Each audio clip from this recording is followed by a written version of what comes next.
এই দুনিয়ার সুখ আনন্দকে নষ্ট করে দেয় বার্ধক্য। মানুষ বুড়ো হতে চায় না। দেখবেন যে দাড়ি যার একটু সাদা হয়ে গেছে কত ভাবে ওইটারে একটু লুকিয়ে রাখার ট্রাই করে, আছে না নাই? হ্যাঁ, এটারে কলপ দেয়, এটারে কেউ মেহেদি দেয়, এটারে কেউ কেটে কুটে। এই যে আমারও তো পাকতেছে এদিক দিয়ে। এ তো আজ থেকে 5 বছর আগেও তো কুচকুচে দাড়ি ছিল, চুল ছিল, রং ধরা যৌবন জং ধরে শেষ। এই তো জীবন। This is the circle of life. এটাই লাইফ। এই যে পাকতেছে এইখানে, এইখানে পাকতেছে। This is life. তো মানুষ বুড়ো হতে চায় না।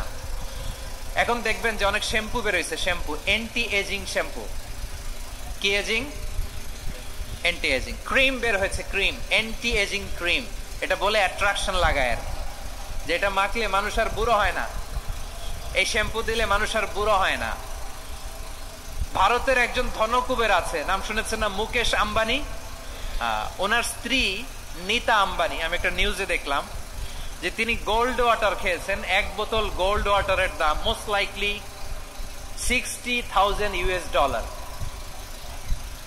$60,000 1 বোতল গোল্ড ওয়াটার। কেন? এটা খেলে বার্ধক্যের ছাপ নাকি চেহারায় লাগে না। কিন্তু মানুষ যতই বয়স ধরে রাখতে চাক এই দুনিয়ার জামিনে, সে কি তার বয়স লুকাতে পারে? আমার কলিজার টুকরা সিলেট, আওয়াজ করে বলেন, এই দুনিয়ার জীবনে বয়সকে ধরে রাখা যাবে? এই পাশে কোরাইশ, এই পাশে মুসলমানেরা। বিশ্বনবী জালামাই ভাষণ দিলেন, বললেন, কুমু ইলা জান্নাতিন আরদুহাস সামাওয়াতি ওয়াল আরদ উইদ্দাত লিল মুত্তাকিন। ও আমার সাহাবারা, ওই জান্নাতের দিকে ছোট, যেই জান্নাত আকাশ জমিন বিস্তৃত। তোমরা দেখতে পাচ্ছ এটা বদরের ময়দান না, এটা আল্লাহর জান্নাত। আওয়াজ করে পড়েন আল্লাহু আকবার।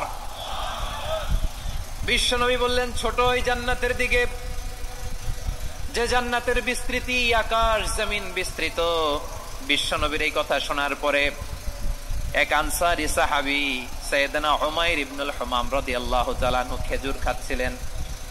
তিনি বিশ্বনবীর দিকে তাকিয়ে কথা শুনছেন আর খেজুর খাচ্ছেন।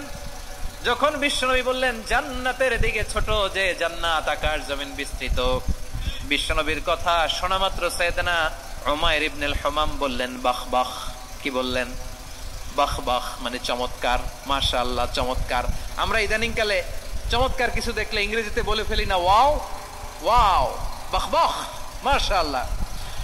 বিশ্বনবী বললেন, মা ইয়াহমিলুকা আলা কওলিকা বাহ বাহ ইয়া উমাইর। ও উমাইর, আমার এই কথা শুনে তুমি কেন বললা বাহ বাহ, চমৎকার চমৎকার কেন বললা? সাইয়েদনা উমাইর ইবনে হুমাম রাদিয়াল্লাহু তাআলা আনহু বললেন, ইয়া রাসূলুল্লাহ, আপনার এই কথা শুনে আমি বড্ড খুশি হয়েছি, আর আমি প্রত্যাশা করছি আমি যদি ওই জান্নাতের মালিক হতে পারি তাহলে কতই না ভালো হতো। সুবহানাল্লাহ বলেন।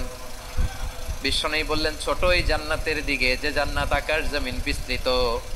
আপনার এই চমৎকার মুখনিসৃত কথা শুনে আমার হৃদয়ের মধ্যে জান্নাতি হওয়ার বাসনা জেগে উঠলো, এজন্য বলেছি বাহ বাহ, আমি যদি ওই জান্নাতে যেতে পারতাম কতই না ভালো হতো।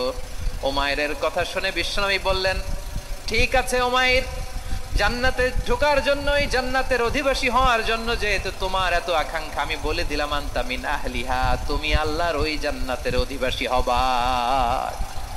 যাও উমাইর, তুমি ওই জান্নাতের অধিবাসী, ওই জান্নাতে তুমি ঢুকবা, তুমি জান্নাতি।